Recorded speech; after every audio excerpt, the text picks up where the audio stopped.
రాజమౌళి గారు pan India సినిమాలకి door open చేస్తారు. బట్ ఎంత డోర్ ఓపెన్ చేసినా నేటివిటీ ఇష్యూస్ అనేవి డెఫినెట్ గా నాకు తెలిసి వస్తాయి. మీరు కూడా తెలుగులో సినిమాలు తీశారు, మలయాళంలో సినిమాలు తీశారు. సో మనం కిరాయి ఇచ్చిన వాళ్ళే మనల్ని పరాయి అంటే ఎలా, మీకు ఎలా అనిపిస్తుంది అసలు అలాగా?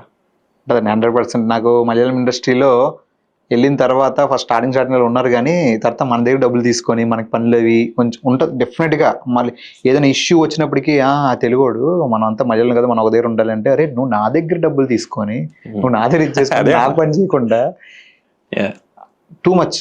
వీటిలన్నిటితోని ఇంకొక యాడ్ ఆన్ ఏంటంటే ఈ మూవీ రివ్యూస్. మన కిరణ్ అబ్బవరం గారిది ఏదో సినిమా కేరాంప్ వచ్చినట్టుంది. కేరాంప్ మొన్న సక్సెస్ మీట్ ఏదో చూస్తుంటే ప్రొడ్యూసర్ స్టేజ్ ఎక్కి ఎవరైతే రివ్యూ రాసాడో బండ బూతులు తిడుతున్నాడు. అసలు మామూలుగా కాదు. నాగవంశీ గారు కూడా చాలా సందర్భాల్లో ఈ రివ్యూర్స్ గురించి మాట్లాడుతున్నారు.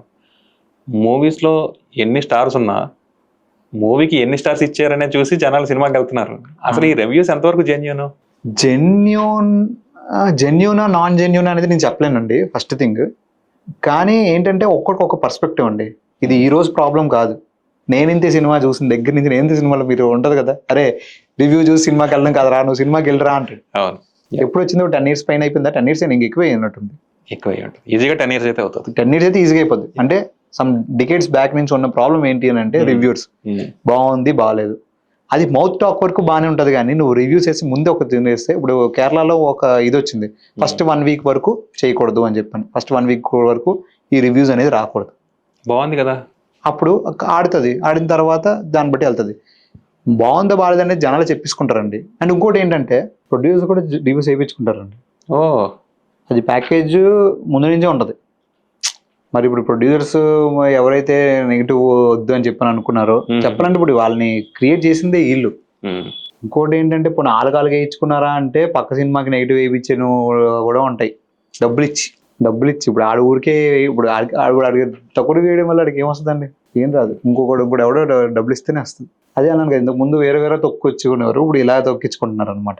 అంటే ఇప్పుడు మన ఫస్ట్ తంత్రం మూవీ దానికి మనకి ఇవేం తెలియదు కదా అప్పుడు. ఫస్ట్ రివ్యూస్ అంటే జెన్యూన్ గా వస్తాయి, సినిమా బాగుంటే ఆడుతుంది అనేది ఒక ప్రొడ్యూసర్ పర్స్పెక్టివ్. కొత్త కదా మీరు ఇండస్ట్రీ. సో ఏమైంది సడన్ గా ఒకడు సినిమా కూడా చూడలేదు, చాలా 1 వేసాడు. మరీ అంత కాదే. ఎందుకంటే నేను ఇంతకు ముందు నా సినిమా రిలీజ్ చేయక ముందు నేను ఫ్రీ ప్రివ్యూస్ ఆల్మోస్ట్ 4 వేసానండి.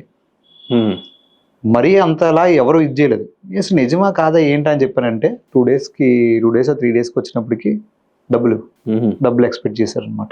వచ్చి మీరు అది ఇస్తే అవుతుంది అని. ఆలోగా నాకు అవ్వాల్సిన డ్యామేజ్ అంతా అయిపోయింది థియేటర్స్లో. ఫస్ట్ చాలా బాగా ఆడింది. ఫస్ట్ డే లిటరల్గా వెళ్ళంటే నైట్ మేము వెళ్తే మా కాస్టింగ్ టీం మాకే టికెట్స్ లేవని చెప్పన్నారు. అయిపోయింది హౌస్ఫుల్ అని. చాలా హ్యాపీ ఫీల్ ఓకే నెక్స్ట్ ఇది అవుతుందని చెప్పాను. తర్వాతకి రివ్యూస్ అనేవి ఎఫెక్ట్ అయితే మాత్రం సినిమా పైన 100% ఉంటుందండి. అందుకనే వాళ్ళు చేస్తున్నారు. తర్వాత డబ్బులు అడిగారు, ఎంత ఎంత ఎంత ఎంత ఎంత అని చెప్పారు. తర్వాత మళ్ళీ అదే వాళ్ళు మళ్ళీ దాన్ని 2.5 ఎంతో చేసి మార్చి చేశారు. మరి అది ఎంతవరకు కరెక్ట్ చెప్పండి? ఇది నేను తర్వాత కొంతమంది ప్రొడ్యూసర్ రిలీజ్ చేస్తే ఇతను వస్తాడు ఇలా అవుతాడు అంటే అప్పుడంతా ఇదేం అవ్వలేదు. తర్వాత నిజమేనండి కరెక్ట్గా మీరు చెప్పినట్టే వచ్చారు, మీరు చెప్పినట్టు ఇది అయ్యారు అని చెప్పి ఏం చేస్తావు? మీరు బుక్ మై షో కానీ ఇట్లా కానీ ఓపెన్ చేస్తే ఒక 100 పాజిటివ్ రివ్యూస్ ఉంటాయి. అవన్నీ ఎవరు వేయించారు? వీళ్ళు వేయించినవి. ఎక్కడో 1-2 నెగిటివ్ ఉంటుంది కదా, ఇది ఒరిజినల్ అని చెప్పని అనుకుంటారు. కానీ అది తెలియనిది ఏంటంటే ఆ 1-2 కూడా ఇంకో వేరే వాళ్ళు నెగిటివ్ వేయించినవి కూడా, అవి కూడా నెగిటివ్ వేయించినవి ఉంటాయి. సినిమాని అటు చేయొచ్చు, దిమ్మిడి చేయొచ్చు. ఏమీ లేని సినిమాని కూడా ఒక పాయింట్ పట్టుకొని లేపి సినిమా చాలా బాగుంది, హిట్ అయిపోయింది అని చెప్పని పడిన తర్వాత తీయడమే సినిమా. అది ప్రతి ప్రొడ్యూసర్కి మళ్ళీ ఫస్ట్ నుంచి వస్తే మళ్ళీ ఫస్ట్ నుంచి అంతే ఒక సినిమా కొత్త.